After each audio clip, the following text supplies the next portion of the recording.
Good morning. Welcome to Bros in the Arena. I'm not sure the title of this video yet. I'm just gonna start riffing. I'm gonna rant again and we'll figure it out in retrospect.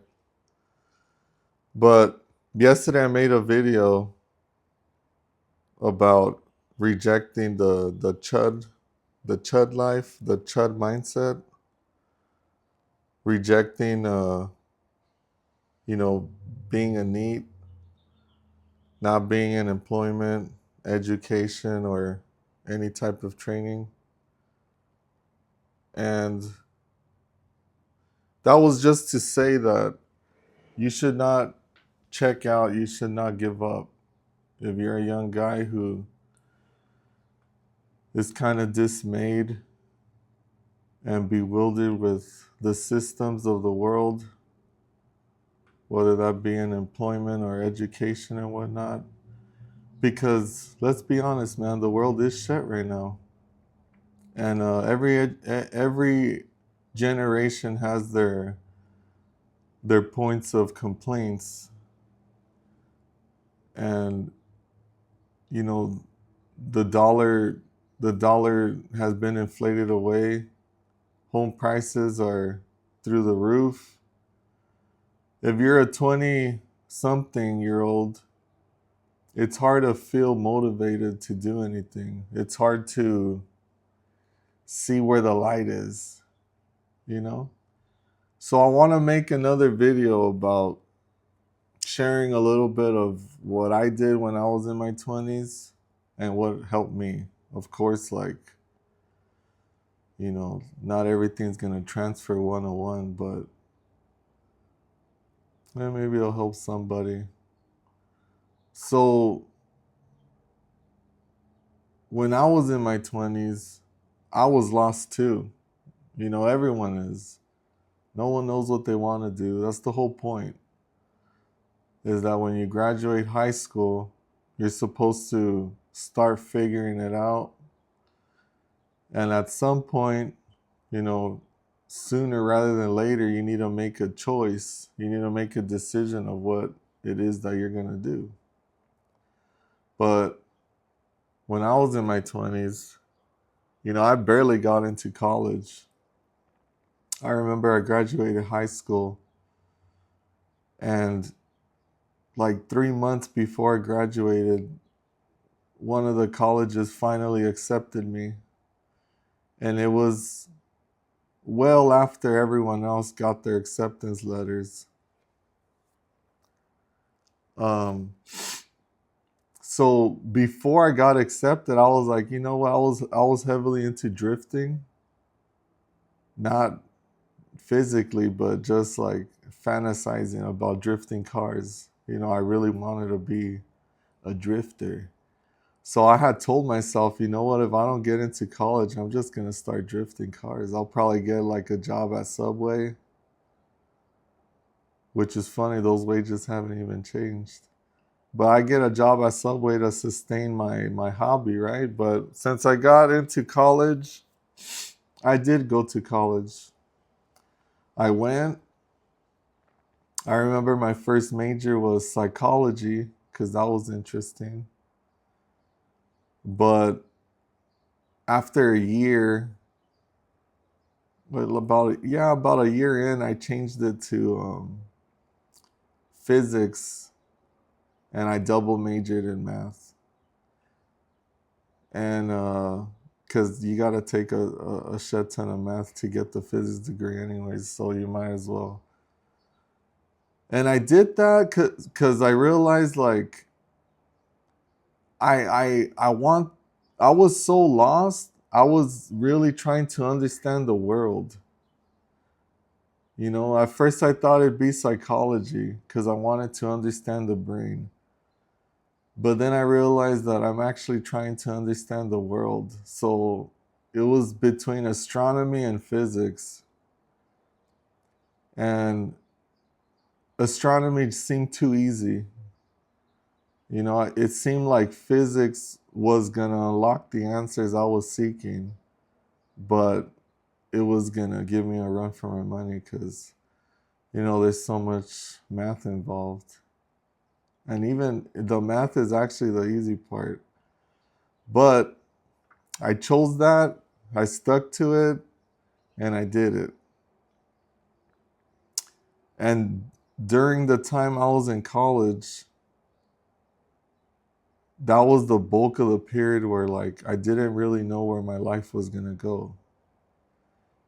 And there's a lot of like this was like the beginning of Tai Lopez, with that viral video where he's in his garage. Social media was picking up as the new next thing. So there's a lot of like internet gurus that I tried. I got into their content and I was trying to figure out like what the fuck am I gonna do, man? Cause everyone tells you the same thing, like, oh, find a passion and you never have to work a day. And as a young guy, you don't have enough experience to know what the fuck your passion is gonna be. You have no clue. You haven't tried anything. So how are you supposed to know? So these young guys, sometimes they get confused just because they like skateboarding when they're like fucking 19. They think that's their passion.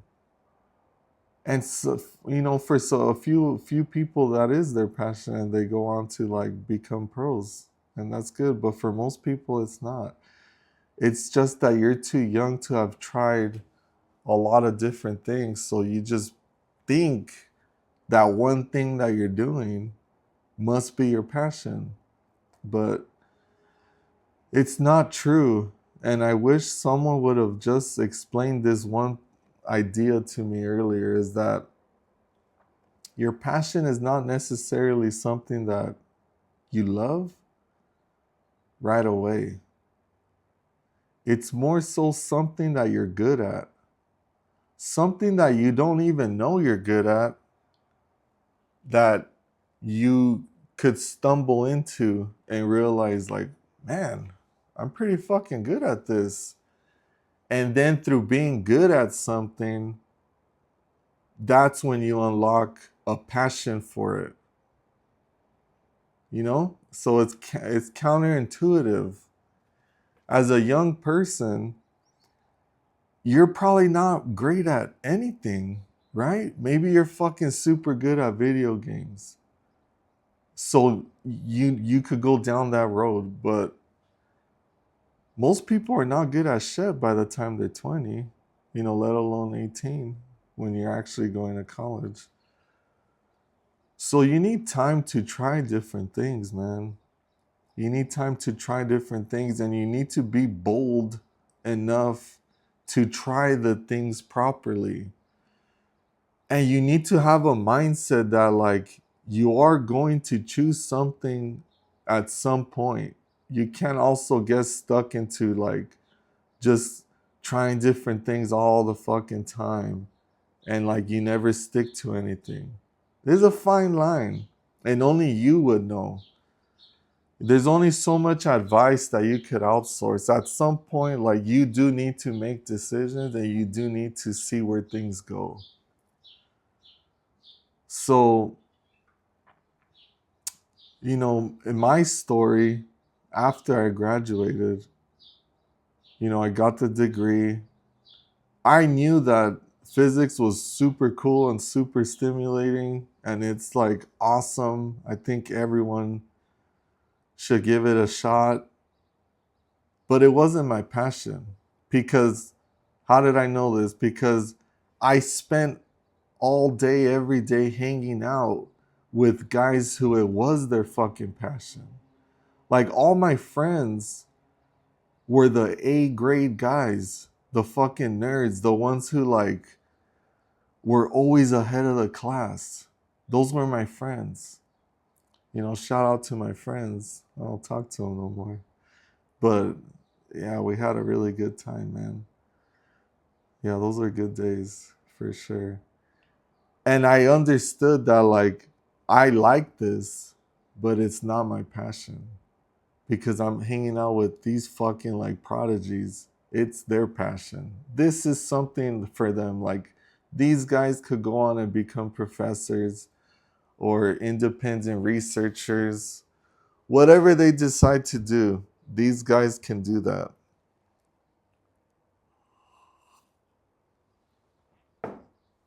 So when I graduated, I knew that I was just going to have to use my degree as best I could and figure something else out. And at the time, the only job I could find was a private school, high school teacher. So I did that for a year while I was trying to figure out what it is that I'm going to do. And so during that period of time, I actually discovered Grant Cardone. Grant Cardone, the fucking G, Uncle G. I found Grant Cardone, and I don't remember the exact video, but he was basically interviewing he had like a series where he would interview CEOs of companies that are doing really well. And at the time, he was interviewing the CEO of a company called Vivint Solar. And solar at the time was taking off. It was a new technology, renewable energy, solar panels, for your home, residential or commercial. And it was kind of physicsy, like solar panels. So it caught my attention. And it was a new industry that the guy was saying is booming, and there's a lot of money to be made. And who doesn't like money, right? So I'm like, you know what? I don't know what my passion is, but I want to make a lot of money, just like anyone else. Let me give this shit a shot. Let me try this thing out. So my entry was door to door sales, and at first I was not open minded to it at all. Like once I found out it was door to door commission only, I dismissed it for like a couple months. I think like 2-3 months. But I ended up revisiting the idea, and I was like, you know what? I'm gonna fucking give it a shot. I didn't really know what to expect. All I knew is that commission only must be some sort of scam. How can you work for free? I want to get paid hourly.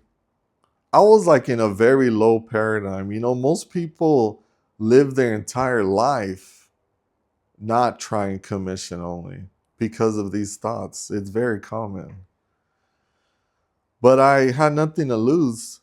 And I talked to the recruiter, and he was telling me how much money people are making.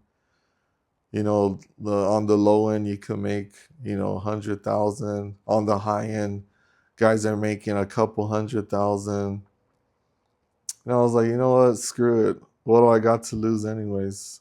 You know? So I gave it a go, dude. And wow, what a fucking ride that was. That was crazy. Like talk about personal growth. Talk about personal growth, dude. If you're in your 20s, fucking get into door-to-door sales, bro. Like try it. Maybe you're good at it. Most likely you're not. But you're gonna learn a lot about yourself, man. It's kind of like fighting. At the time I was doing a little boxing on the side. And there's a lot about getting into the ring and like sparring a stranger. There's a lot to that. It shows you who you are. It's not, obviously, I'm not comparing it to becoming a professional. But as a fucking average guy doing those little things, it fucking puts you on an exponential trajectory that is super helpful, especially if you're a young guy who doesn't know what the fuck you're doing, or if you're on the older side and you spend too long not pushing yourself and not really understanding your potential. So, I went down this door-to-door thing. I did that for like 2 years. I did really well, not as well as I was expecting, but I was making good money. And the last like 6 months that I was there, I didn't sell fucking thing. You know, there's this, it was the first sales experience I had, and door to door is like fucking nuts, bro. If you know, you know. It's hard to put into words. The best thing I could come up with is that it's, you know how like most guys don't want to talk to a girl because they have a fear of rejection?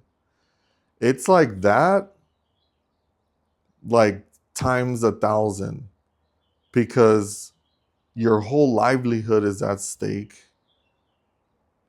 You need to make money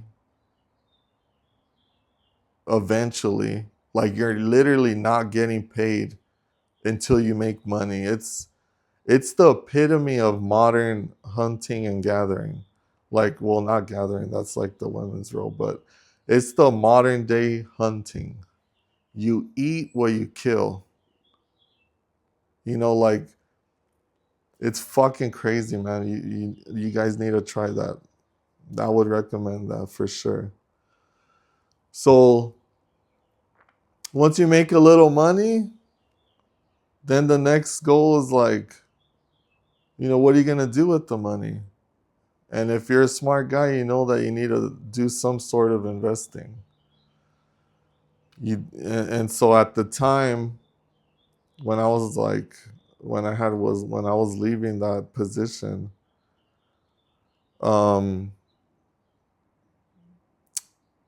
my brother had already heard about this thing called Bitcoin.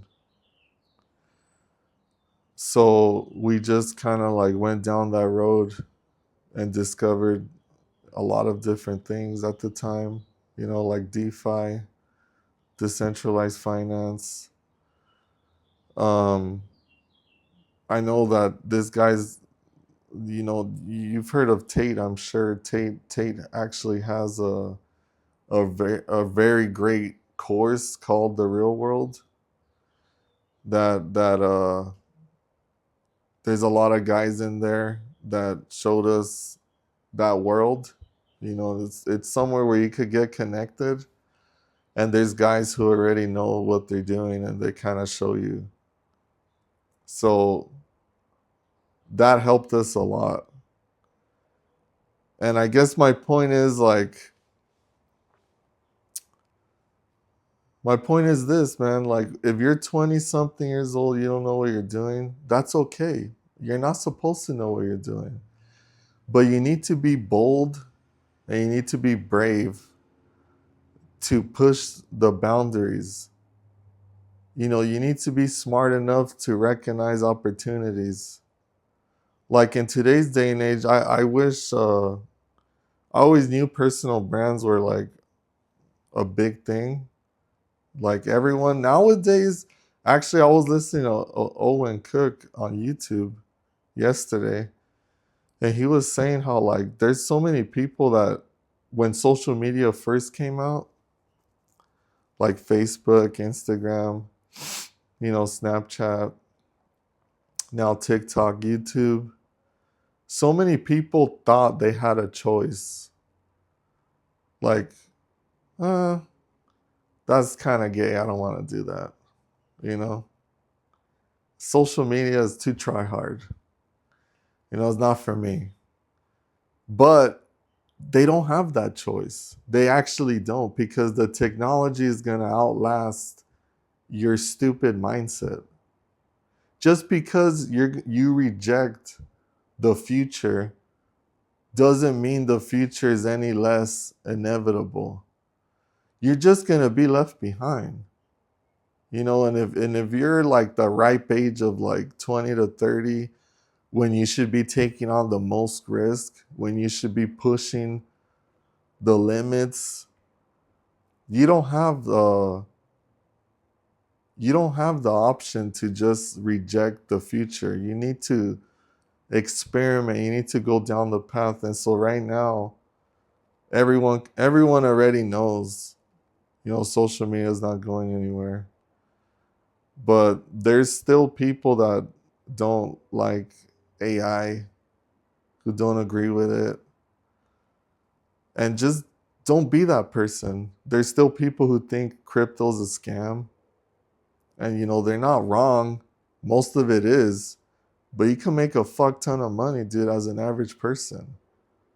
If you take the time to understand the way things work, and you make calculated risk.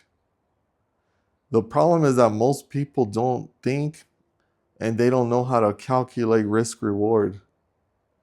But you need to put in the time to figure out these systems, bro, because that's where all the gold is locked. The gold is locked behind these new tech vectors that you need to figure out. You need to figure out something, whether it's drop shipping, being a content clipper, being an AI prompter, being a crypto trader, being a YouTuber, content creator, social media marketing agency. I know that was fucking huge. Now there's like AI agencies. Like, you gotta pick something that's gonna have longevity, that's something that's pushing the envelope. And you gotta try these different things and figure out which one is the one that you're pretty good at. Which one is the one you're pretty good at? Like, I tried to do the whole editing video thing.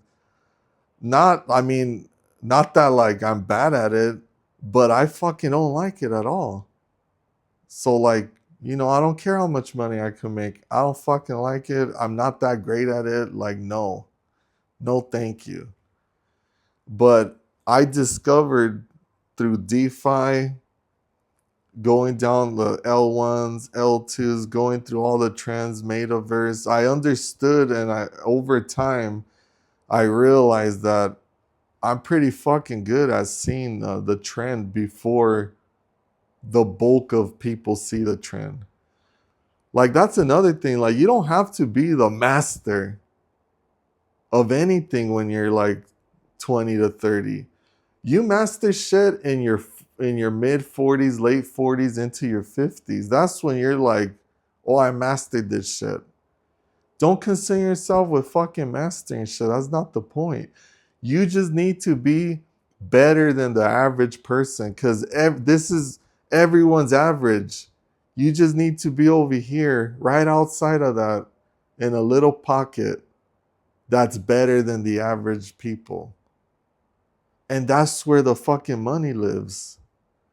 You guys gotta fucking figure it out, man. I'm sick and tired of watching these fucking young guys complain about everything. And they're right, man. It's not like you're wrong. But it's like, dude, what's the other choice? You're just gonna fucking give up? You can't give up, man. You gotta at least be doing something. Like, if you are gonna become a bum, at least live stream that shit. At least try to create some personal brand that could take off.